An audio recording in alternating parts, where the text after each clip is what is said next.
Hi, I'm Todd Jones, host of the podcast Press Box Access. Here's a clip from my interview with Marla Ridenour. Marla recalls how covering the Kentucky Derby was a special assignment and how she served as the eyes for famous columnist Jim Murray. But before you left there in Lexington, you did get to cover horse racing, the Kentucky Derby. You covered Affirmed and Alydar, all three Triple Crown races in '78. What was that like, especially that famous duel between, Affirmed and Alydar, who couldn't quite get Affirmed at the tape? I mean, it was the coolest part was the Derby one because they wanted me inside the ropes by the finish line to kind of capture the celebration after the race. And I mean, you can't see the race. All you see is the horse's ears basically from, that perspective. But being there at the end, I mean, there was no hint at the Derby that this was going to be a historic Triple Crown where these two are dueling it out. But it was really special to be inside there, for the start of something. And then, the Preakness doesn't stick out as a memory, although it's cool because all the horses in the race are all in the same barn. So it's very convenient. But Belmont Park, man, that is an eye opener. That's like a city. So it was really quite amazing to go to the Belmont. Was it special for you, obviously being from Louisville and being a Kentucky native, to be at the Kentucky Derby behind the scenes? Did that add to it the first time you got to cover a Derby? Well, I never went to Churchill Downs when I lived there until I covered a Derby. Because, people that live in Louisville have a party at home. They don't go to Churchill Downs, So, I mean, I think I'd been there once before my grandmother died because she lived in the neighborhood and we just walked around and it was empty. But just to see, I mean, it's the mass of humanity. It's just such an incredible thing to see everyone dressed up. I mean, even people, there were people in the press box, women wore hats in the press box. It was like you always wore your best suit, like it was a spectacle, even for the media. The guys were all dressed in suits and ties, and the cobblestones of Churchill. I mean, God knows how many pairs of high heels I screwed up by getting them caught in the cobblestones. But it was really cool.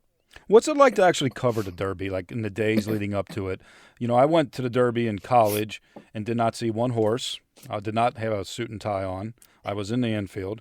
But when I finally got to cover, I think I covered 4 of them, you spend all this time on the backstretch in the mornings. Tell me about, you covered 10 Derbies, I think. What was it like for you to cover not just the race day, but the week leading up to it? Well, it's definitely an incredibly different experience because you have to be there on the backstretch like between 6 and 7 in the morning. I mean, that's when all the interviews with the trainers and, occasionally the jockeys will stop by. I remember I did a story on Steve Cawthon being harder to interview than the horse. He was the jockey for Affirmed. He was tough, huh? Well, there was a picture in Sports Illustrated of him in a car, and I'm standing right by the window trying to get him to roll the window down, and he wouldn't roll the window down. That's why I ended up writing a column about it. But your work is done. Your interviews are done between like 6, 7, and 10 a.m. But I mean, it is cool because you see back then you would see like. I remember Jack Klugman used to own horses. I mean, you never knew what like TV or movie star or who was going to show up. You have these little scrums with the trainers, at their barn. And I don't know. And then I would always go to like some porta-john and change clothes to go to the press box, so. I do have a great memory. I mean, those mornings on the backstretch when you see those thoroughbreds up close, and the fog is rolling in, and the mist, and it's coming off of the horse. It looks like something out of Greek mythology, and it really is kind of a breathtaking moment to see that up close. And that was the thing that always stuck with me. A moment like that. It wasn't even necessarily something I wrote. It was just experiencing something behind the scenes like that. But it was also like it was like a survival of the fittest. By the end of the week, people were talked out. Nobody wanted, you needed to be there like on Monday if you were going to get anything good because, but the last Derby I covered was Harlan's Holiday. And that was because I was actually working here in Akron and the horse was bred in Medina. This is a hilarious story. They send me down there and I'm like, well, nobody's going to talk on Friday. And so, but I manage, the owner shows up and, we're talking, he's a Louisville native and I'm saying, well, I grew up on so-and-so, but I didn't give the name of the street. We sort of narrowed it down, like, my neighborhood. And then turns out he and I lived on the same street. So he called me Miss Rosedale for the rest of the interview. So this is one of the owners of Starlight Racing. This millionaire grew up on the same street as me. I mean, that's still a pretty cool memory for me, even though, like I said, that was my last one. Didn't you have a great moment with the famous LA Times columnist Jim Murray at a Kentucky Derby?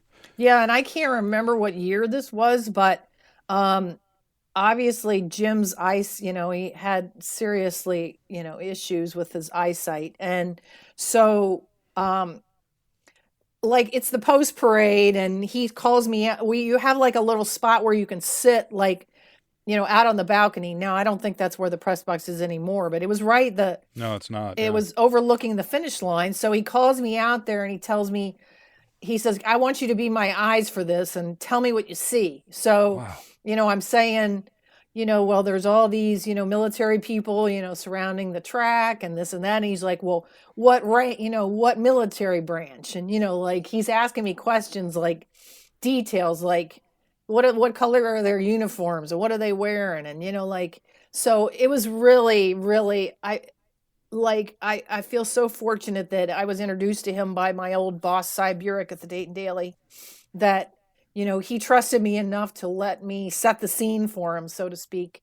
That's he's one of the legends of all time in this business. So that was and you helped him with a column. Yeah, hopefully. I'm sure it was a great column if Jim Murray wrote it, and you helped with it. That's had to be great.